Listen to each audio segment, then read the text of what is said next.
heavenly King, consoler, Spirit of truth, present in all places and filling all things.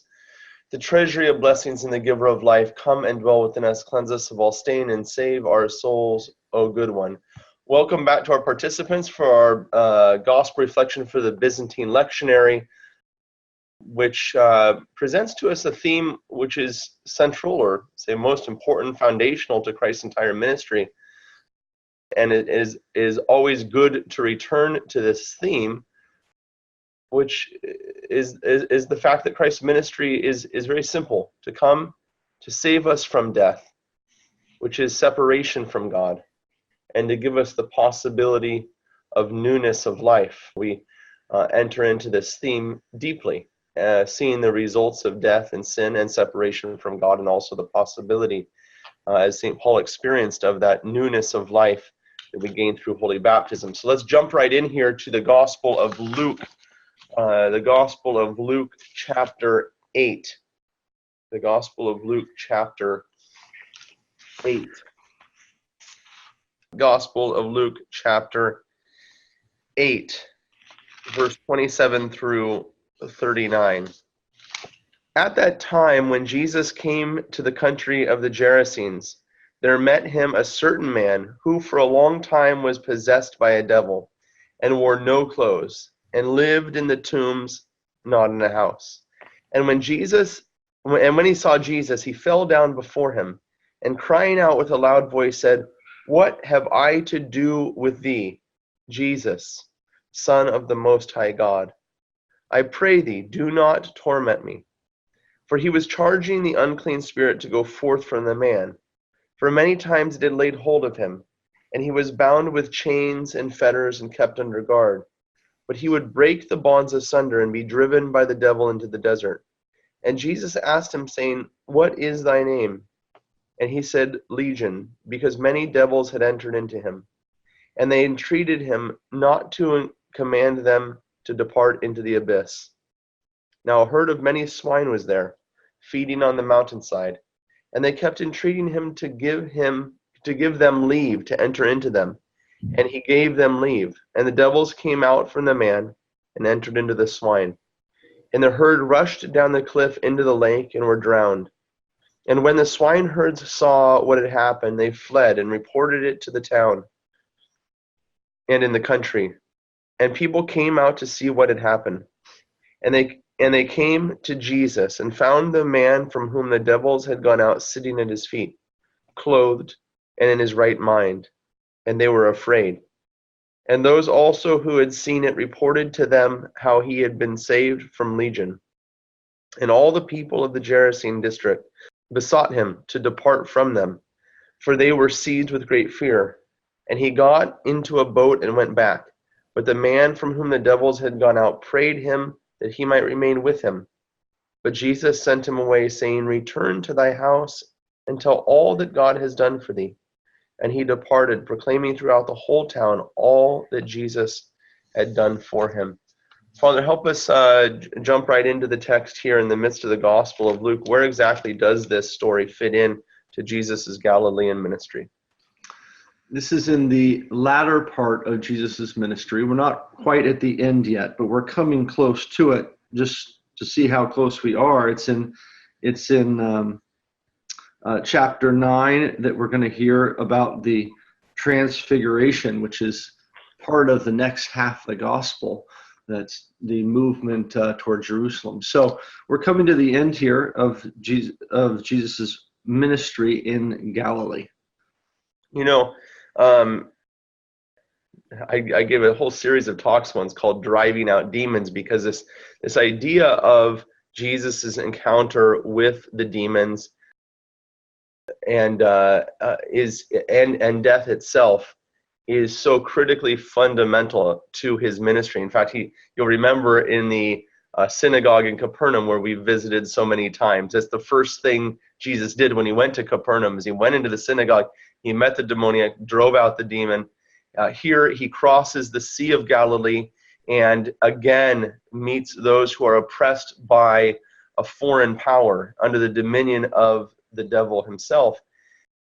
And Jesus does something very interesting. It says, and he asked him, saying, "What is thy name?" And he said, "Legion," because many devils had entered into him. I just wonder if you would comment for a moment on this identification of the name of the demon and its purpose in the gospel, the purpose in Jesus' ministry to this man.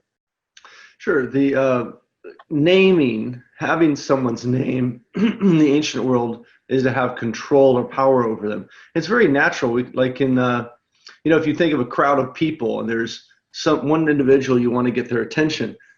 If you don't know their name, how are you going to get the attention of that one particular individual? But if you get a crowd of 100 people there, and one guy's name is Bob, a friend of yours in the crowd, and you say, "Bob," he'll turn around.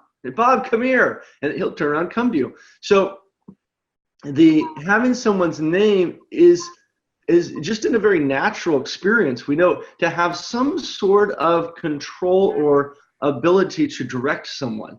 And so in the Bible, we find naming also in that same sense when Adam names the animals. That's the first time we see that, showing that Adam is above the animals. He is not to think of himself as an equal to the animals or the animals above him, lest he worship them. So throughout the Bible, we think of when people get captured, like the Israelites are captured and taken off to Babylon, and then the king of Babylon names the individuals in his palace. They're taken in, Daniel and his three friends, to have control over.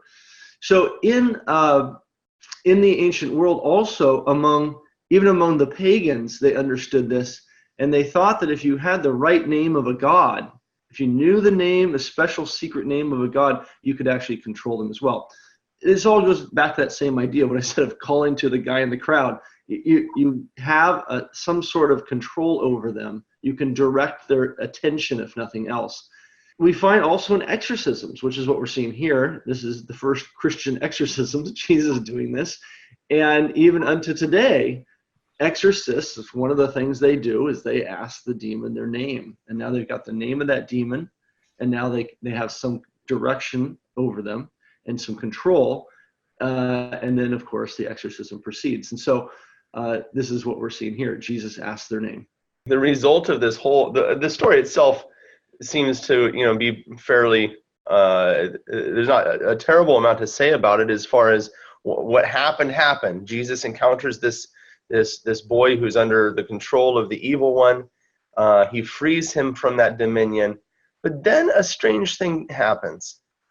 At least it seems strange to us reading maybe at a distance, unaware of the political, the social situation. You would expect that those who saw this take place would have rejoiced that this young man had been freed and returned to society. They probably knew him quite well in the town. And now he had returned to the arms of his father, and yet they reject him and they ask him to leave. Why is that they would have done that? I guess a related note is, what are these guys doing raising pigs in the first place? I thought the Jews weren't allowed to raise pigs and eat pork. So it is a bit of a mystery. It certainly is shocking. I think when we read the story, we would expect them to say, "Please stay with us." Like in John's gospel, when Jesus goes to the Samaritans, they ask him to stay with him. He stays for a couple days and finally says, "Okay, I gotta go," and he moves on. So, but here they actually ask him, "Get back in your boat and get out of here." So, what's going on? A couple of different possibilities. One would be out of just simple awe for the whole thing. It's in Luke's gospel that we hear Peter say, when an early encounter with Jesus, with the catching of the many fish, Peter says, "Depart from me, Lord, for I am a sinful man." That's in Luke's gospel. So we could see it in that light. That's a possibility. But there are a couple other options that most people usually take here, and that is, one, this is Gentile land. Jesus has just come across the lake to the east side, and the east side is Gentile territory. This is the Galilee of the Gentiles. And so here you've got a Jew with his Jewish fisherman buddies in a boat coming over to Gentile land and apparently messing the situation up a bit. We look at it, we say, wow, beautiful. This guy was healed. He's been exorcised. The demons have been cast out. And a bunch of swine is a sign of that it's gone back into the lake. And great. And from a Jewish perspective, this is certainly a cleansing experience. He's cleansed the man of the demons. He's cleansed the land of the unclean animals, which are a physical representation, a certain sense of what these demons were like. But so then why do they react in this way? Well, these are Gentiles. These aren't Jews who would see it from that cleansing perspective. And so there's two possibilities there then. Jesus has just destroyed their economy.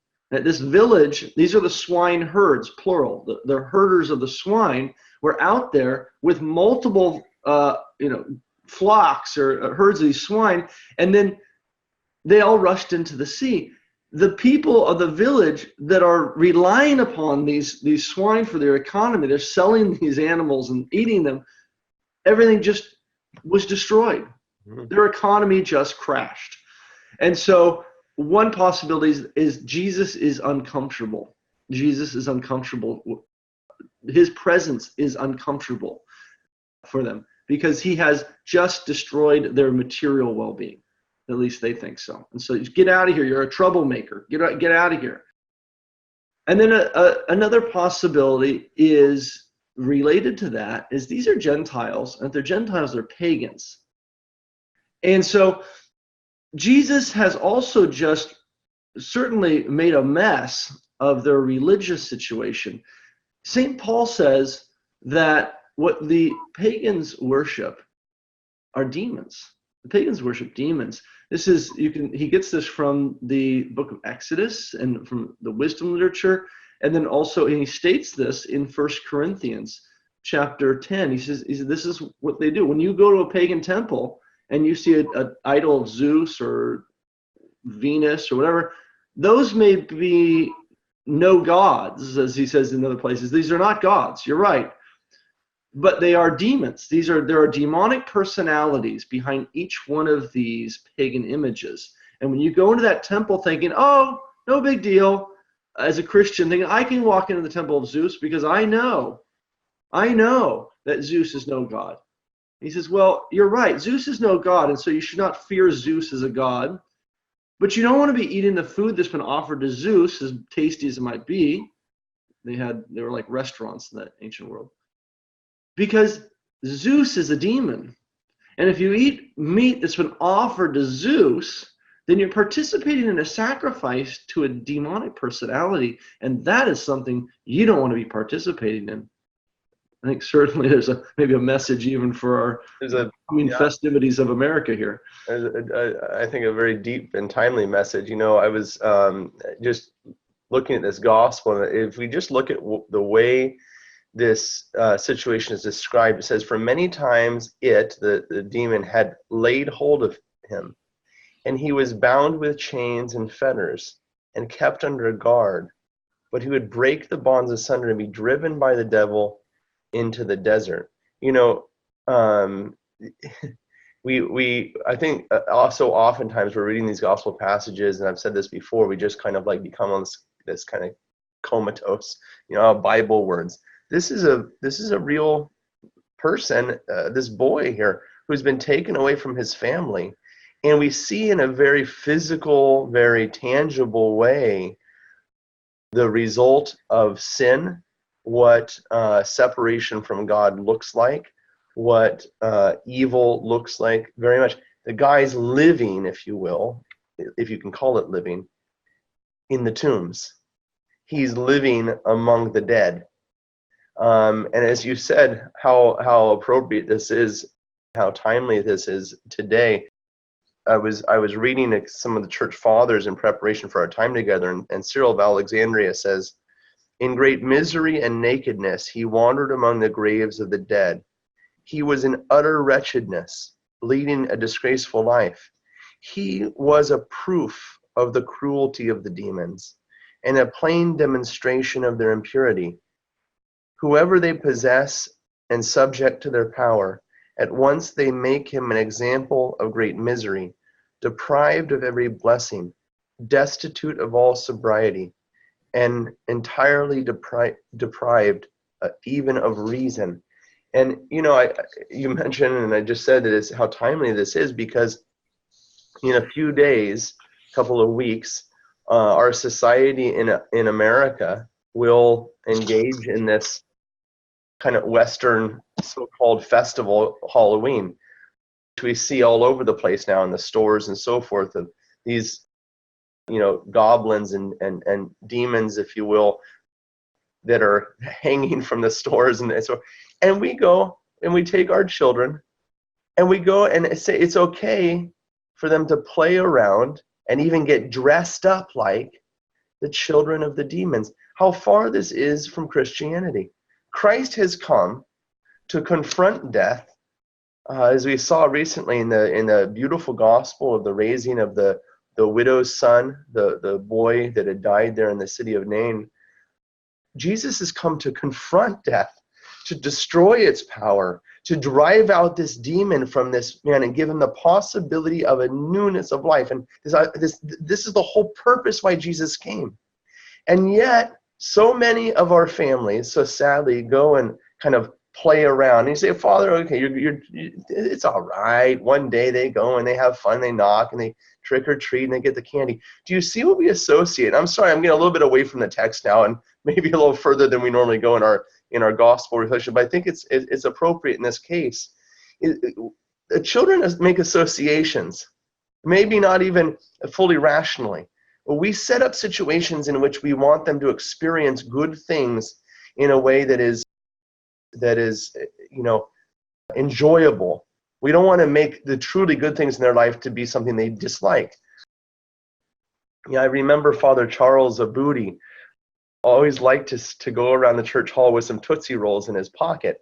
And I thought, what a beautiful idea, because the children begin to associate with church this nice man who cared for them and always had something nice, sweet for them. And here the devil, he's not stupid. Here we tell the kids it's okay to dress up like the demons. And if you do that, you're going to get something nice. And we begin to associate these two lives, that it's somehow that this life is going to lead to what is truly fun, what is truly leads to happiness. And it's such a lie. It's a twist. You can see the fingerprint of the devil all over this. He doesn't come with a frontal attack.